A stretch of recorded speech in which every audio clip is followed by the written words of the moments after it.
পবিত্ৰ ক্ষণতে উজ্বলি উঠা খ্ৰীষ্টৰ জ্যোতি গ্ৰহণ কৰাই ভক্তি বচন এই মাথোন আমাৰ মিনতি গ্ৰহণ কৰাই ভক্তি বচন এই মাথোন। নমস্কাৰ প্ৰিয় দৰ্শক, প্ৰভু যীশুৰ গৌৰৱ হওক আৰু তেওঁৰ পবিত্ৰ নামত আপোনালোক সকলোকে এই অনুষ্ঠানলৈ উষ্ম আদৰণি জনাইছোঁ। আপুনি হয়তো অধিক আগ্ৰহেৰে অপেক্ষাত আছে ঈশ্বৰৰ জীৱন্ত বাক্য শুনিবৰ বাবে। এই বাক্যই আমাৰ জীৱনত যেনেকৈ আনন্দ দিয়ে, ঠিক তেনেকৈ চেতনাও দান কৰে। আমাৰ জীৱনৰ যি যি বিষয়বোৰৰ শুধৰণিৰ প্ৰয়োজন আছে, এই বাক্যই আমাক জনাই দিয়ে। সেয়ে আমাৰ জীৱনক সুন্দৰ আৰু ঈশ্বৰৰ গ্ৰহণীয় কৰি তুলিবৰ বাবে আমি আহক প্ৰভুৰ বাক্য শুনো।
বাটৰ পোহৰ প্ৰভু যীশুহে, তেওঁহে জীৱনৰ জ্যোতি। এই জীৱনৰে বাট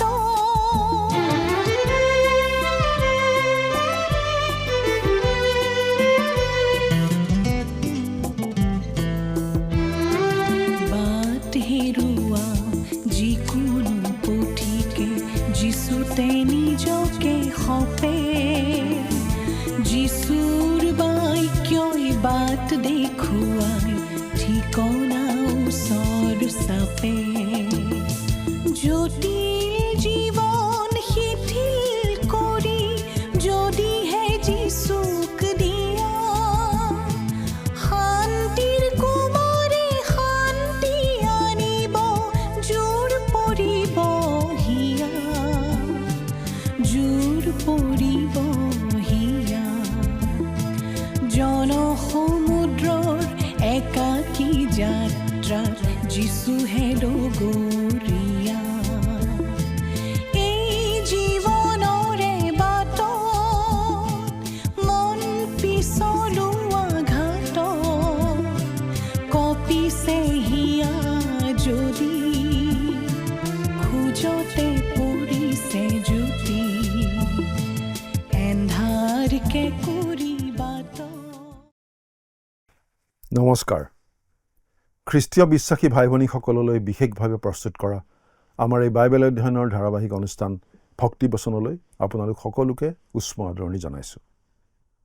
আমি এতিয়া বাইবেলৰ নতুন নিয়ম খণ্ডৰ প্ৰথমখন পুস্তক মুঠিয়ে লিখা শুভবাৰ্তা নামৰ পুস্তকখন অধ্যয়ন কৰি আছোঁ। আপুনি যদি আমাৰ আগৰ অনুষ্ঠানটো চাইছিল, তেনেহ'লে আপোনাৰ নিশ্চয় মনত আছে যে আমি যোৱা অনুষ্ঠানত এই মুঠিয়ে লিখা শুভবাৰ্তা পুস্তকখনৰ 21 নম্বৰ অধ্যায়ৰ 1 নম্বৰ পদৰ পৰা 27 নম্বৰ পদলৈকে পঢ়ি তাৰ ভিত্তিত আগবঢ়োৱা আলোচনা শুনিবলৈ পাইছিলোঁ।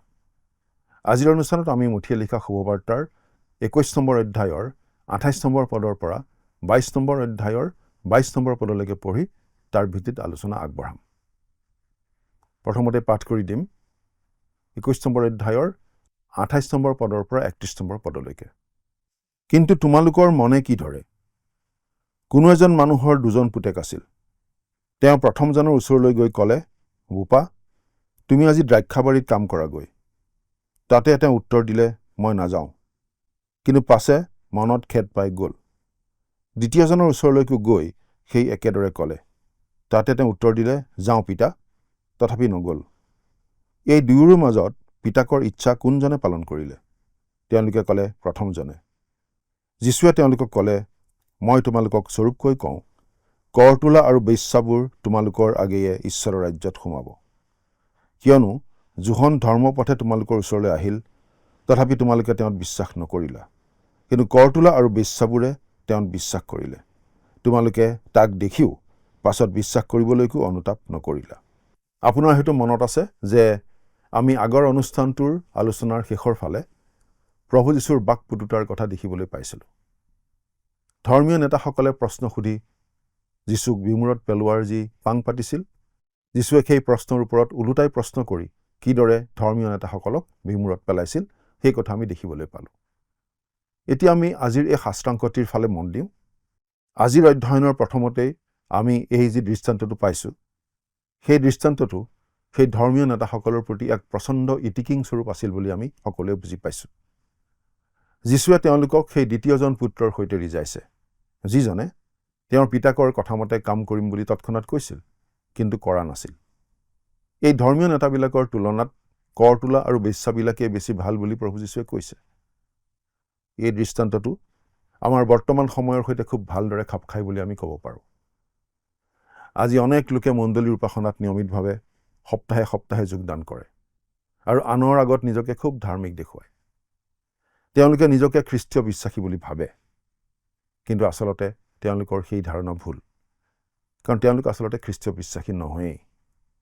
তেওঁলোকে মণ্ডলীৰ নীতি নিয়মবোৰ, ৰীতি নীতিবোৰ পালন কৰি থাকিব পাৰে, হয়তো শাস্ত্ৰৰ বচনলৈও সম্পূৰ্ণ মনোযোগ দিব পাৰে, কিন্তু তেওঁলোকৰ জীৱনত একো পৰিৱৰ্তন নোহোৱালৈকে তেওঁলোক আচল বিশ্বাসী নহয় বুলিহে আমি ক'ব লাগিব।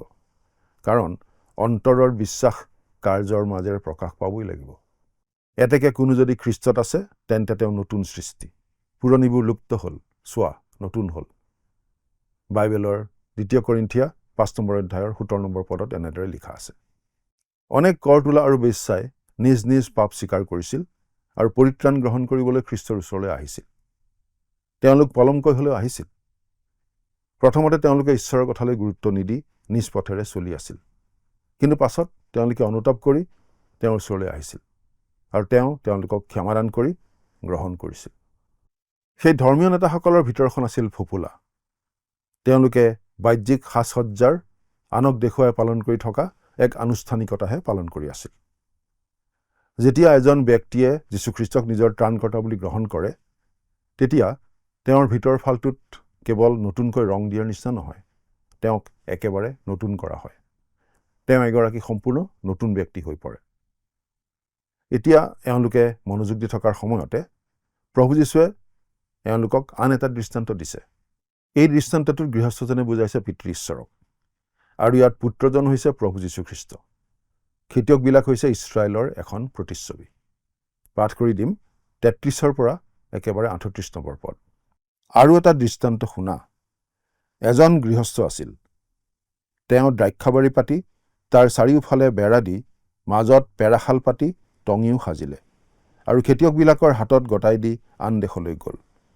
পাছে গুটিৰ বতৰ ওচৰ হলত তেওঁ নিজৰ গুটি পাবলৈ খেতিয়কবিলাকৰ ওচৰলৈ তেওঁৰ দাসবোৰক পঠাই দিলে।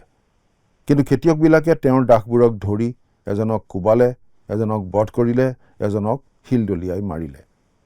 পুনৰাই তেওঁ আগতকৈ অধিক দাস পঠালে। তাতে সিহঁতকো সেই একে ব্যৱহাৰ কৰিলে। পাছে সিহঁতে মোৰ পুত্ৰক আদৰ কৰিব বুলি তেওঁ নিজৰ পুত্ৰক সিহঁতৰ ওচৰলৈ পঠালে। কিন্তু খেতিয়কবিলাকে পুত্ৰক দেখি পৰস্পৰে ক'লে, এওঁৱেই উত্তৰাধিকাৰী, আহা আমি এওঁক বধ কৰোঁ হওক, তাতে এওঁৰ উত্তৰাধিকাৰ আমাৰ হ'ব। এইটো প্ৰভু যীশুৱে দিয়া এটা অতি সুনিৰ্দিষ্ট দৃষ্টান্ত। তেওঁ ইয়াৰ যোগেৰে কি বুজাইছিল সেইটো বুজিবলৈ বেছি অসুবিধা নিশ্চয় নহয়। এইটো আছিল ধৰ্মীয় নেতাসকললৈ প্ৰভু যীশুৱে দিয়া অন্তিম সকিয়নি। দৃষ্টান্তটোত যেতিয়া তেওঁ কৈছিল যে তেওঁৰ নিজৰ পুত্ৰক সিহঁতৰ ওচৰলৈ পঠালে, তেতিয়া সেই পুত্ৰজনে তেওঁবিলাকৰ আগতেই থিয় দি তেওঁলোকক এই দৃষ্টান্তটো কৈ আছিল। কিন্তু সেই পুত্ৰ, সেই ঈশ্বৰ পুত্ৰক তেওঁলোকে কি কৰিব, তেওঁলোকৰ মনত কি চিন্তা আছিল, তেওঁলোকৰ অভিপ্ৰায় কি আছিল, সেই কথাকে তেওঁলোকক কৈ আছিল। 39 নম্বৰ পদটো পঢ়ি দিম। এই বুলি সিহঁতে তেওঁক ধৰি দ্ৰাক্ষাবাৰীৰ বাহিৰ কৰি বধ কৰিলে। এই মানুহবিলাকৰ প্ৰতি এইটো এটা অবাক কৰি দিয়া বক্তব্য আছিল। 40 আৰু 41 নম্বৰ পদ দুটা পঢ়ি দিম। এনেস্থলত সেই দ্ৰাক্ষাবাৰীৰ গৰাকী আহিলে সেই খেতিয়কবিলাকক কি কৰিব? তেওঁলোকে তেওঁক ক'লে, তেওঁ সেই দুৰ্জনবোৰক নিষ্ঠুৰভাৱে সংহাৰ কৰিব আৰু যিবিলাকে বতৰত গুটি সোধাই দিব, এনে আন খেতিয়কবিলাকৰ হাতত সেই বাৰী গতাই দিব। এতিয়া তেওঁ নিজকে শিলৰ লগত তুলনা কৰি তেওঁলোকক পুৰণি নিয়মৰ কথালৈ উভতাই নিয়া আমি দেখিবলৈ পাওঁ। 42 আৰু 43 নম্বৰ পদ। যীশুৱে তেওঁলোকক ক'লে, ঘৰ সজাবিলাকে যি শিল অগ্ৰাহ্য কৰিলে, সেয়ে চুকৰ প্ৰধান শিল হ'ল। এয়ে প্ৰভুৰ পৰা হ'ল আৰু আমাৰ দেখাত আচৰিত। এই বচন তোমালোকে ধৰ্মশাস্ত্ৰত পঢ়া নাইনে? এই হেতুকে মই তোমালোকক কওঁ, তোমালোকৰ পৰা ঈশ্বৰ ৰাজ্য নিয়া হৈ তাৰ ফল উৎপন্ন কৰা জাতিক দিয়া হ'ব। ইয়াত আমি এটা কথা মন কৰা উচিত যে প্ৰভু যীশুৱে ইয়াত স্বৰ্গৰাজ্যৰ সলনি ঈশ্বৰৰ ৰাজ্য বুলি কৈছে। তেওঁ এটা বহল অৰ্থৰ সংজ্ঞা ব্যৱহাৰ কৰিছে, কাৰণ তেওঁ পৰজাতিবিলাকক আৰু তেওঁৰ ওচৰলৈ অহা প্ৰতিজনকে সাঙুৰি ল'বলৈ সাজু হৈছে। তোমালোকৰ পৰা ঈশ্বৰৰ ৰাজ্য নিয়া হৈ তাৰ ফল উৎপন্ন কৰা জাতিবিলাকক দিয়া হ'ব, অৰ্থাৎ যিহুদীবিলাকৰ পৰা নিয়া হৈ মণ্ডলীক দিয়া হ'ব। বাইবেলত এনেদৰে আমি পঢ়িবলৈ পাওঁ, কিন্তু যিজনাই আন্ধাৰৰ পৰা তেওঁৰ আচৰিত পোহৰলৈ তোমালোকক আমন্ত্ৰণ কৰিলে, তোমালোকে যেন তেওঁৰ সৎগুণ প্ৰকাশ কৰা, এই কাৰণে তোমালোক মনোনীত বংশ, ৰাজকীয় পুৰোহিত, পবিত্ৰ জাতি আৰু ঈশ্বৰৰ নিজ অধিকাৰৰ অৰ্থে এক বিশেষ লোক হৈছা। 1 পিতৰ 2 নম্বৰ অধ্যায়ৰ 9 নম্বৰ পদ। প্ৰভু যীশুৰ মণ্ডলীকে কোৱা হৈছে পবিত্ৰ জাতি বুলি। এতিয়া আমি 44 নম্বৰ পদটো পঢ়িম। এই শিলৰ ওপৰত যিকোনো পৰিব, তেওঁ দুখৰকৈ ভাগি যাব, কিন্তু যাৰ ওপৰত এই শিল পৰিব, তেওঁক ধূলিৰ দৰে উৰুৱাই পেলাব। এই কথাখিনি আমি অলপ মন দি চোৱা উচিত। এই শিলৰ ওপৰত যিকোনো পৰিব, তেওঁ দুখৰকৈ ভাগি যাব। এই কথাখিনি খ্ৰীষ্টৰ প্ৰথম আগমনৰ সৈতে জড়িত হৈ আছে। তেওঁৱেই সেই শিল যাৰ ওপৰত মণ্ডলী স্থাপিত হৈছে, কিয়নো যি স্থাপন কৰা হ'ল তাৰ ওপৰত আন ভিত্তিমূল কোনেও স্থাপন কৰিব নোৱাৰে। সেই ভিত্তিমূল যীশুখ্ৰীষ্ট। 1 কৰিন্থিয়া 3 নম্বৰ অধ্যায়ৰ 11 নম্বৰ পদ। সেই শিলৰ ওপৰত পৰা মানে হৈছে এই অনুগ্ৰহৰ কালত পৰিত্ৰাণ লাভ কৰিবলৈ খ্ৰীষ্টৰ ওচৰলৈ অহা। খ্ৰীষ্টক অস্বীকাৰ কৰা মানে হৈছে ভৱিষ্যতে আহিবলগীয়া সুদবিচাৰৰ শিলটো নিজৰ ওপৰতে পেলাই লোৱা। সেই বিষয়ে আমি পঢ়িবলৈ পাওঁ দানিয়েল 2 নম্বৰ অধ্যায়ৰ 34 পদ, 44 পৰা 45 পদত। আৰু এই কথাটো জড়িত হৈ আছে খ্ৰীষ্টৰ দ্বিতীয় আগমনৰ সৈতে। এতিয়া আমি 45 নম্বৰ পদটো পাঠ কৰি দিম। তেতিয়া প্ৰধান পুৰোহিত আৰু ফৰিচীবিলাকে তেওঁৰ এই দৃষ্টান্তবোৰ শুনি তেওঁলোকৰ বিষয়ে কৈছে বুলি বুজিলে। প্ৰভু যীশুৱে সেই দৃষ্টান্তবোৰৰ যোগেৰে কাৰ বিষয়ে কৈ আছিল, সেই ধৰ্মীয় নেতাসকলে বুজি পাইছিল। দুখৰ কথাটো এয়ে যে আমাৰ এই বৰ্তমান কালতো অনেক লোকে এই কথাটো মনেই নকৰে যে এই কথাৰ মাজেৰে আমিও সচেতন হ'বলগীয়া কথা আছে, বিশেষকৈ মণ্ডলীত থকা লোকসকলৰ বাবে। এতিয়া 46 নম্বৰ পদটো পঢ়িম। আৰু তেওঁক ধৰিবলৈ চল বিচাৰোঁতে লোকসমূহলৈ ভয় কৰিলে, কিয়নো তেওঁবিলাকে তেওঁক ভাৱবাদী বুলি মানিছিল। যদিও সেই ধৰ্মীয় নেতাসকলে এই সিদ্ধান্তকে লৈ আছিল যে যীশু মৰা উচিত, তথাপি তেওঁলোকে যীশুক ধৰিবলৈ ভয় কৰি আছিল, কাৰণ মানুহবোৰে যীশুক এজন ভাৱবাদী বুলি বিশ্বাস কৰিছিল। মথিয়ে লিখা শুভবাৰ্তাৰ 21 নম্বৰ অধ্যায়ৰ কথা আমি চালোঁ। ধৰ্মীয় নেতাসকলে যীশু মৰা উচিত বুলি সিদ্ধান্ত ল'লে, কিন্তু মানুহবোৰলৈ ভয় কৰি তেওঁক নধৰিলে। এই কথাৰেই এই 21 নম্বৰ অধ্যায়টোৰ সামৰণি পৰিছে। এতিয়া আমি 22 নম্বৰ অধ্যায়লৈ যাব খুজিছোঁ। অৱশ্যে এই 22 নম্বৰ অধ্যায়তো আমাৰ প্ৰভু যীশুৱে ধৰ্মীয় নেতাসকলৰ সৈতে বাকযুদ্ধ কৰি থকা আমি পাওঁ।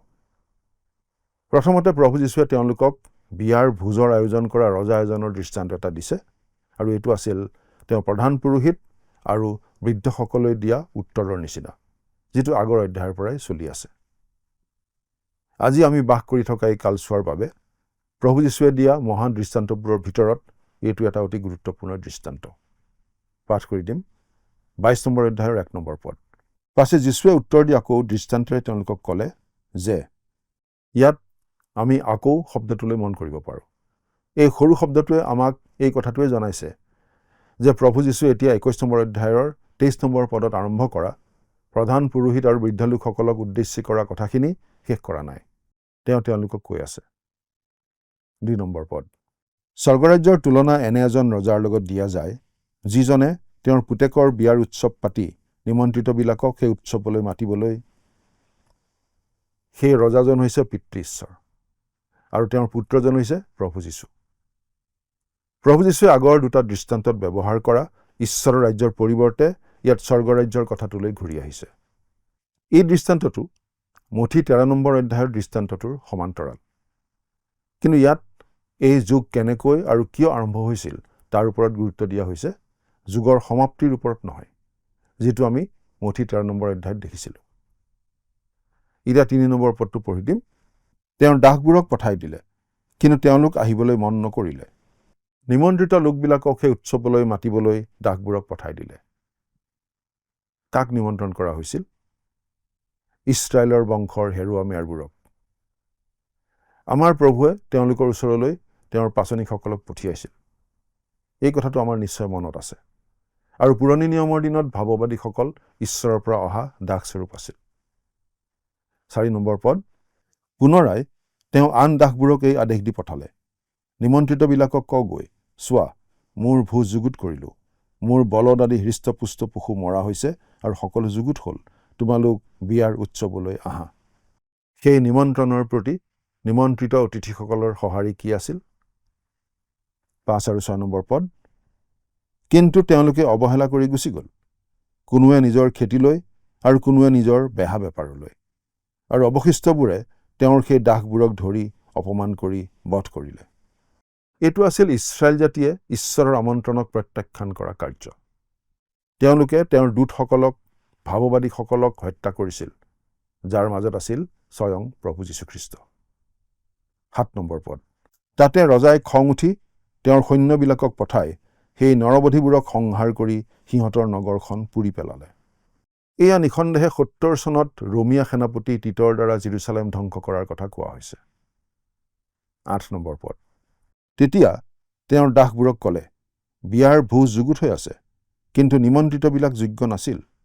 এতিয়া আমি নিমন্ত্ৰণৰ পদ্ধতি আৰু ধৰণৰ এটা নিৰ্দিষ্ট পৰিৱৰ্তন দেখিবলৈ পাম, আৰু ইয়াৰ দ্বাৰা আমি বাস কৰা বৰ্তমান যুগটোক বুজোৱা হৈছে। 9 আৰু 10 নম্বৰ পদ, এই হেতুকে তহঁতে চাৰিমুনি বাটলৈ গৈ যিমান মানুহ পাৱ সেই আটাইবিলাককে বিয়াৰ উৎসৱলৈ নিমন্ত্ৰণ কৰগৈ। তেতিয়া সেই দাসবোৰে বাটলৈ ওলাই গৈ ভাল বেয়া যিমান মানুহ পালে সেই সকলোকে গোটাই আনিলে, তাতে আলহীবিলাকেৰে বিয়া ঘৰ ভৰিল। এতিয়া কি ঘটিল আমি মন কৰা উচিত। 11 নম্বৰ পদ, কিন্তু ৰজাই আলহীবিলাকক চাবলৈ ভিতৰলৈ আহিলত বিয়াৰ কাপোৰ নিপিন্ধা এজন মানুহ দেখি সুধিলে। সেই বিয়াৰ কাপোৰ মানেনো কি? আমি কথাটো মন কৰা উচিত। সেই বিয়াৰ কাপোৰ কি? ৰজাৰ নিমন্ত্ৰণ সকলোৰে বাবে, কিন্তু ৰজাৰ দাবী পূৰণ নকৰাকৈ অহাৰ বিপদ আছে। সেই বিয়াৰ কাপোৰ মানে হৈছে খ্ৰীষ্টৰ ধাৰ্মিকতা, যিটো পৰিত্ৰাণৰ বাবে অত্যন্ত প্ৰয়োজনীয়, আৰু প্ৰভু যীশুক বিশ্বাস কৰি গ্ৰহণ কৰা সকলোকে এই ধাৰ্মিকতাৰ সাজ দিয়া হয়। পাচনি পৌলে এই আৰোপ কৰা ধাৰ্মিকতাৰ বিষয়ে এইদৰে কৈছে, কিন্তু এতিয়া যিহৰ বিষয়ে বিধান আৰু ভাৱবাদীসকলে সাক্ষ্য দিলে, ঈশ্বৰৰ এনে ধাৰ্মিকতা বিনা বিধানে প্ৰকাশিত হৈছে। ঈশ্বৰৰ সেই ধাৰ্মিকতা যীশুখ্ৰীষ্টত বিশ্বাস কৰাৰ দ্বাৰাই বিশ্বাস কৰা সকলোলৈ দিয়া যায়। ৰোমিয়া 3 নম্বৰ অধ্যায়ৰ 21 আৰু 22 নম্বৰ পদ। বিয়াৰ ভোজত যোগ দিবলৈ হ'লে সকলোৰে সেই বিয়াৰ পোছাকটো থাকিব লাগিব। 12 নম্বৰ পদ, হে মিত্ৰ, বিয়াৰ কাপোৰ নোহোৱাকৈ তুমি ইয়াত কেনেকৈ সোমালা?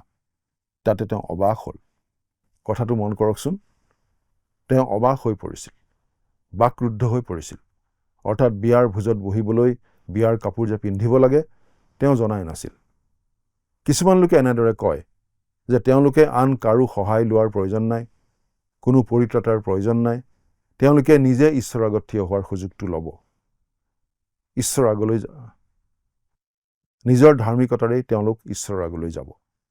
তেওঁলোকে নিজৰ সপক্ষে নিজে যুক্তি দিব। কিন্তু আমাৰ প্ৰভু যীশুৱে কৈছিল যে বিয়াৰ কাপোৰ নথকা এই মানুহজন বাক্ৰুদ্ধ হৈ পৰিছিল, মুখৰ মাত নোহোৱা হৈ গৈছিল। ঈশ্বৰৰ আগত আমাৰো মুখৰ মাত নোহোৱা হৈ যাব যদিহে আমি নিজে নিজৰ হৈ উত্তৰ দিবলৈ চেষ্টা কৰোঁ। 13 আৰু 14 নম্বৰ পদ পঢ়ি দিম।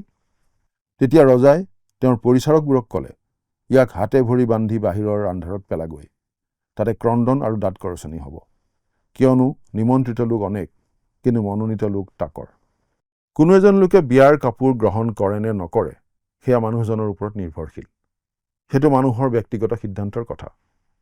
কিন্তু খ্ৰীষ্টই আমাৰ সকলোৰে বাবে সেই কাপোৰৰ যোগান ধৰিছে। নিমন্ত্ৰণ সকলোৰে ওচৰলৈ গৈছে, যদিও ৰজাৰ চৰ্ততহে বিয়ালৈ আহিব লাগিব, ৰজাই যোগান ধৰা বিয়াৰ কাপোৰ পিন্ধি। এতিয়া খ্ৰীষ্টৰ শত্ৰুসকলে তেওঁলোকৰ অন্তিম অস্ত্ৰপাত ব্যৱহাৰ কৰিব। প্ৰভু যীশুৰ ওপৰত চূড়ান্ত আক্ৰমণ তেওঁলোকে কৰিব। তেওঁলোকে এনেদৰে প্ৰভু যীশুক নানান প্ৰশ্ন সুধি আক্ৰমণ কৰি থকা আমি দেখি আহিছোঁ। প্ৰথমে আহিব হেৰোদিয়াসকল, তাৰ পাছত আহিব সদ্দুকীসকল আৰু শেষত আহিব ফৰিচীসকল। তেতিয়া আমাৰ প্ৰভুৱে ফৰিচীসকলক প্ৰশ্ন কৰিব আৰু তেওঁলোকে যিমান পাৰে সোনকালে তেওঁৰ পৰা আঁতৰি যাবলৈ চেষ্টা কৰিব। সেইটোৱেই চূড়ান্ত বিৰতি। আৰু 23 নম্বৰ অধ্যায়ত আমি তেওঁলোকক নিন্দা কৰা শুনিম।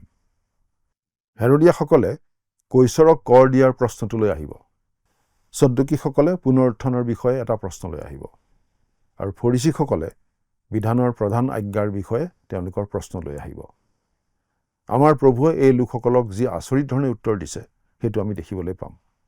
যি ধৰণে শত্ৰুবিলাকৰ সৈতে আচৰণ কৰিছে তাৰ যোগেৰেও তেওঁৰ ঈশ্বৰত্ব প্ৰকাশ পাইছে। হেৰোদিয়াবিলাক তেওঁৰ ওচৰলৈ এনে এটা প্ৰশ্নলৈ আহিছে যিটো তেওঁলোকৰ এটা বিশেষ অৱস্থানৰ সৈতে জড়িত। তেওঁলোক এটা ৰাজনৈতিক দল আছিল। তেওঁলোকে হেৰোদৰ বংশক সমৰ্থন কৰিছিল আৰু ৰোমান শাসনৰ পৰা তেওঁলোকক উদ্ধাৰ কৰিবলৈ সেই হেৰোদৰ পৰিয়ালৰ লোকসকলৰ পৰা তেওঁলোকে আশা কৰিছিল। হেৰোদিয়াসকলক ধৰ্মীয় দল বুলি একেবাৰে গণ্য কৰিব পৰা নাযায়, কাৰণ তেওঁলোক শক্তিশালী ৰাজনৈতিক গোট এটাহে আছিল। কিন্তু ফৰিচীবিলাকে তেওঁবিলাকক প্ৰত্যক্ষভাৱে ব্যৱহাৰ কৰিছিল আৰু এইটো সম্ভৱপৰ যে ফৰিচীবিলাকৰ মাজতো বহুতো হেৰোদিয়া লোক আছিল। আচলতে আমি মন কৰিব পাৰোঁ যে ফৰিচীসকলেই প্ৰভু যীশুৰ ওপৰত এই প্ৰথম আক্ৰমণৰ কুমন্ত্ৰণাটো দিছিল। 15 পৰা 17 নম্বৰ পদ পঢ়ি দিম। তেতিয়া ফৰিচীবিলাকে গৈ কেনেকৈ তেওঁক বাক্যৰূপ ফান্দত পেলাব পাৰিব এনে মন্ত্ৰণা কৰি হেৰোদিয়া মানুহে সৈতে তেওঁলোকৰ শিষ্যবিলাকক তেওঁৰ ওচৰলৈ পঠাই কোৱালে, হে গুৰু, আপুনি সত্য আৰু সত্যৰূপে ঈশ্বৰৰ পথ দেখুৱাইছে আৰু কালৈকো ভয় নাৰাখে, ইয়াক আমি জানো, কিয়নো আপুনি মানুহৰ মুখলৈ নাচায়। এতেকে কৈশৰক খাজনা দিব পায় নে নাপায়? আপোনাৰ মনে কি ধৰে? আমাক কওক। এই কথাটো আমি স্পষ্টভাৱে বুজি পাওঁ যে তেওঁলোকে আচলতে তেওঁৰ মতামত বিচৰা নাছিল। তেওঁলোকৰ নিজস্ব মত এটা আছিলেই। এইটো এটা ফান্দত পেলাব বিচৰা প্ৰশ্নহে আছিল। যদি প্ৰভু যীশুৱে নাই, আমি কৈশৰক কৰ দিব নালাগে এই বুলি কয়, তেনেহ'লে তেওঁক ৰোমৰ প্ৰতি বিশ্বাসঘাতক বুলি তেওঁলোকে অভিযোগ কৰিব পাৰিলেহেঁতেন। আৰু সেই সময়ত ইছৰাইলৰ ওপৰত ৰোমৰ শাসনেই চলি আছিল। আৰু যদি তেওঁ কয়, হয় আপুনি কৈশৰক কৰ দিব লাগে, তেন্তে তেওঁ প্ৰকৃত মচীহ হ'ব নোৱাৰে, কাৰণ মচীহই আহি ইছৰাইলক স্বাধীন কৰিব বুলিয়েই তেওঁলোকৰ বিশ্বাস আছিল। গতিকে তেওঁলোকে ভাবিছিল যে তেওঁলোকৰ প্ৰশ্নটোৱে আমাৰ প্ৰভুক হলঠেকত পেলালে। 18 নম্বৰ পদ। তাতে যীশুৱে তেওঁলোকৰ দুৰ্মতি জানি ক'লে, হে কপটীয়াবিলাক, কিয় মোক পৰীক্ষা কৰিছা? সেই খাজনাৰ ধন মোক দেখুওৱা। আমি মন কৰা উচিত যে প্ৰভু যীশুৱে তেওঁলোকক আকৌ কপটীয়া বুলি কৈছে, অৰ্থাৎ মুখত এটা পেটত এটা। 19 নম্বৰ পদ। তেতিয়া তেওঁলোকে তেওঁৰ আগলৈ আধলি এটা আনিলে। তাতে তেওঁলোকক সুধিলে, এই প্ৰতিমূৰ্তি আৰু নাম কাৰ? তেওঁলোকে তেওঁক ক'লে, কৈশৰৰ। এইটোও মন কৰিবলগীয়া কথা যে প্ৰভু যীশুৱে তেওঁলোকৰেই মুদ্ৰা এটা ব্যৱহাৰ কৰিছে। তেওঁ নিজৰ মুদ্ৰা ব্যৱহাৰ কৰা নাছিল। কিয় বাৰু? আমি ভাবোঁ হয়তো প্ৰভু যীশুৰ হাতত এটাও মুদ্ৰা নাছিল। তেওঁলোকে ৰোমিয়া চৰকাৰে চলোৱা মুদ্ৰাই ব্যৱহাৰ কৰিছিল আৰু তেওঁলোকে প্ৰভু যীশুৰ হাতত দিয়া মুদ্ৰাটো এটা ৰোমিয়া মুদ্ৰাই আছিল। তেওঁলোকে তেওঁক ক'লে, কৈশৰৰ। তাত কৈশৰৰ ছাপ আছিল। 21 নম্বৰ পদ। তেতিয়া তেওঁলোকক ক'লে, তেন্তে যি কৈশৰৰ তাক কৈশৰক দিয়া আৰু যি ঈশ্বৰৰ তাক ঈশ্বৰক দিয়া। ইয়াকে শুনি তেওঁলোকে বিস্ময় মানি তেওঁক এৰি গুচি গ'ল। এইটো এটা অতি আচৰিত ধৰণৰ উত্তৰ, কাৰণ ইয়াৰ লগত কেৱল তেওঁলোকৰ প্ৰশ্নটোৰ উত্তৰ দিয়াৰ লগতে আৰু অধিক কথা জড়িত হৈ আছিল। আমি বুজি পাওঁ যে প্ৰভু যীশুৱে কৈশৰক কৰ দিয়াৰ কথাটোৰ উত্তৰ দিয়াৰ যোগেৰে কিছুমান গুৰুত্বপূৰ্ণ কথা জনাই দিছিল। কৈশৰক তেওঁলোকে কৰ দিয়া উচিত বুলি কওঁতে তেওঁ আচলতে এইটো কৈছে যে তেওঁলোক কৈশৰৰ ওচৰত কিছুমান বিষয়ত ঋণী হৈ আছিল। তেওঁলোকে তেওঁৰ মুদ্ৰা ব্যৱহাৰ কৰিছিল, তেওঁলোকে ৰোমানসকলে নিৰ্মাণ কৰা বাটেৰে খোজ কাঢ়িছিল আৰু ৰোমে তেওঁলোকক কিছু পৰিমাণে এটা শান্তিপূৰ্ণ পৰিৱেশত জীয়াই থকাটো সুনিশ্চিত কৰিছিল। গতিকে তেওঁলোকে ৰোমৰ ওচৰত কিছুমান কথাৰ বাবে ঋণী। এতেকে যিবিলাক কৈশৰৰ সেইবোৰ কৈশৰক দিয়া উচিত। কৈশৰে তেওঁলোকক যি সা সুবিধা দি আছে তাৰ বিনিময়ত কৈশৰে কৰ পাব লাগে। গতিকে যি কৈশৰৰ তাক কৈশৰক দিয়া উচিত। কিন্তু তাৰ লগতে আন এটা বিভাগ আছে। যিবোৰ বস্তু ঈশ্বৰৰ আমি সেইবোৰ ঈশ্বৰক দিয়া উচিত। আমাৰ প্ৰভু যীশুখ্ৰীষ্ট তেওঁবিলাকৰ ফাণ্ডত নপৰিল। তেওঁবিলাকে যদিও কৈশৰক কিবা দিব লগা আছিল, সেইটোৱে কিন্তু ঈশ্বৰৰ প্ৰতি থকা তেওঁলোকৰ দায়িত্ব নোহোৱা কৰা নাছিল। তেওঁৰ সেই উত্তৰ শুনাৰ পাছত হেৰদিয়াবিলাক তেওঁৰ ওচৰৰ পৰা গুচি গ'ল আৰু এতিয়া সদ্দুকীবিলাক তেওঁৰ ওচৰলৈ অহা আমি দেখিবলৈ পাম। অৱশ্যে এই সদ্দুকীবিলাকৰ চতুৰালি আৰু দুষ্টতা যে প্ৰভু যীশুৰ আগত ছাৰখাৰ হৈ যাব, সেই বিষয়ে আমি পৰৱৰ্তী অনুষ্ঠানত দেখিবলৈ পাম। আমি মনত ৰখা উচিত যে ঈশ্বৰে আমাক নিজৰ সাদৃশ্যেৰে, নিজৰ প্ৰতিমূৰ্তিৰে সৃষ্টি কৰিছে। অৰ্থাৎ আমাৰ সকলোৰে গাত ঈশ্বৰৰ এটা চিন আছে, এটা অধিকাৰ আছে। গতিকে আমি সকলোৱে ঈশ্বৰক তেওঁৰ প্ৰাপ্যখিনি দিব লগা আছে। আমি বাৰু ঈশ্বৰক তেওঁ পাবলগীয়াখিনি দি আছোনে, সেই কথা চিন্তা কৰি চোৱা উচিত। পৰৱৰ্তী অনুষ্ঠানত পুনৰ লগ পোৱাৰ আশা ৰাখিছোঁ। আজিলৈ আমাৰ অনুষ্ঠানটো ইমানতে সামৰণি মাৰিব খুজিছোঁ। তাৰ আগতে আহকচোন কণ্টেক্ট প্ৰাৰ্থনাত মৌনত কৰোঁ। স্বৰ্গত থকা মৰমীয়াল পিতৃ ঈশ্বৰ, তোমাক ধন্যবাদ দিওঁ, কিয়নো তোমাৰ বাক্য অধ্যয়ন কৰিবলৈ তুমি আমাক আকৌ এটা সুযোগ দিলা। প্ৰভু, তুমিয়ে আমাৰ সৃষ্টিকৰ্তা। তুমি নিজৰ সাদৃশ্যেৰে, তোমাৰ প্ৰতিমূৰ্তিৰে আমাক সৃষ্টি কৰিছিলা। আৰু সকলো সময়তে প্ৰভু সেই কথা মনত ৰাখি আমি তোমাক দিব লগা যি শ্ৰদ্ধা ভক্তি দি থাকিব লাগে, তেনেদৰে চলি থাকিবলৈ আমাৰ প্ৰত্যেকৰ অন্তৰত তুমি বিশেষভাৱে কাৰ্য কৰি থাকিবা। লগতে প্ৰভু, আমি যি দেশৰ নাগৰিক, সেই দেশৰ নাগৰিক হিচাপেও নিজৰ দায়িত্ব পালন কৰি থাকিবলৈ আমাক সকলোকে সহায় কৰিবা। এই অনুষ্ঠান চাই থকা দৰ্শকসকলৰ ওপৰতো তুমি বিশেষভাৱে অনুগ্ৰহৰ আশীৰ্বাদ বৰষাই ৰাখিবা, কিয়নো এই প্ৰাৰ্থনা আমাৰ বাবে ক্ৰুচত প্ৰাণ দি তৃতীয় দিনা পুনৰ জি উঠি সুশৰীৰে স্বৰ্গলৈ গৈ আমাৰ বাবে নিবেদন কৰি থকা ত্ৰাণকৰ্তা প্ৰভু যীশুখ্ৰীষ্টৰ নামত আগবঢ়াইছোঁ। আমেন। প্ৰিয় দৰ্শক, আপোনাক বিশেষ অনুৰোধ জনাওঁ যে এই অনুষ্ঠান আপোনাৰ কেনে লাগিছে অনুগ্ৰহ কৰি জনাব। আপোনাৰ কোনো প্ৰশ্ন থাকিলেও আমাক সুধিব পাৰে। আমি চেষ্টা কৰিম আপোনাৰ প্ৰশ্নৰ উত্তৰ দিবলৈ। মই বিশ্বাস কৰোঁ এই অনুষ্ঠানৰ দ্বাৰা প্ৰতিদিনে আপোনাৰ আৰু মোৰ জীৱনত ঈশ্বৰে নতুন নতুন আশীৰ্বাদ যোগ কৰিছে। আজিৰ আলোচনাত আপুনি যি শিকিছে তাৰ পৰা এটা সৰু প্ৰশ্ন কৰা হ'ব। আপুনি মন দি শুনি আৰু তাৰ উত্তৰটো লিখি পঠাবচোন।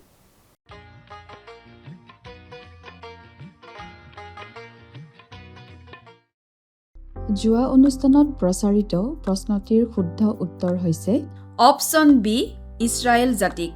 আজিৰ অনুষ্ঠানৰ আধাৰিত প্ৰশ্নটি হৈছে ৭০ চনত ৰোমিয়া সেনাপতি কোন আছিল? অপশ্যন এ টিট, অপশ্যন বি ডায়ুদ, অপশ্যন চি পৌল, অপশ্যন ডি টিমথিয়। প্ৰিয় দৰ্শক, আজিৰ প্ৰশ্নৰ সঠিক উত্তৰটো আজি সন্ধিয়া ৬ বজাৰ আগেয়ে আপোনাৰ নাম আৰু ঠিকনাৰে সৈতে আমালৈ 7429840242 নম্বৰত SMS নাইবা হোৱাটছআপৰ যোগে প্ৰেৰণ কৰক। প্ৰিয় দৰ্শক, আপুনি যদি আমাৰ এই অনুষ্ঠানৰ যোগেদি আশীৰ্বাদপ্ৰাপ্ত হৈছে আৰু আমাৰ লগত কথা পাতিবলৈ বিচাৰিছে বা আপোনাক প্ৰাৰ্থনাৰ সহায়ো পৰামৰ্শ লাগে, তেন্তে আমালৈ 7429840242 এই নম্বৰত পোনপটীয়াকৈ ফোন কৰিব পাৰিব। ধন্যবাদ।